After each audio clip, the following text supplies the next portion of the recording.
Gli esami sono una cosa un po' strana perché quando ci si prepara per un esame, il risultato finale dimostra solo che siamo stati bravi a prepararci all'esame, ma non dice necessariamente che siamo bravi a fare quella cosa per cui ci stiamo preparando. Faccio un esempio pratico: se si, supera brillantemente un esame di filosofia o di psicologia, non significa che si è in grado poi di applicare le cose che si sono imparate alla vita reale, magari sul posto di lavoro. Significa solo che si è studiato in modo da rispondere correttamente alle domande fatte dall'esaminatore.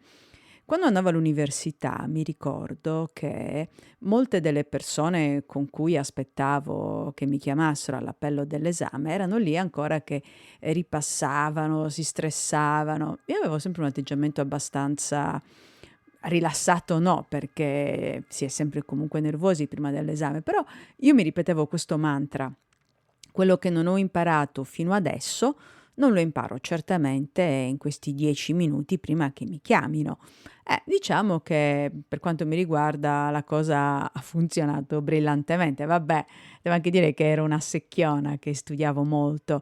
Ma non perché fossi secchiona, ma perché ho avuto la fortuna di studiare materie che mi piacevano.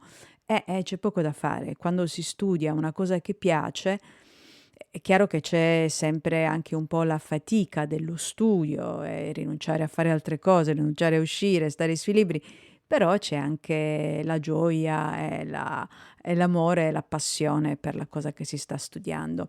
Per questo è così importante che i genitori lasciano in pace i figli e le figlie e li lascino scegliere le materie che loro, desiderano studiare, perché la vita è già difficile così com'è per i nostri ragazzi e le nostre ragazze. Il mondo del lavoro, ma chi lo sa come sarà? I ragazzi e le ragazze faranno lavori che ancora nemmeno esistono, lo dico sempre. Quindi perché costringerli a trascorrere 3 anni di università a studiare materie che non piacciono?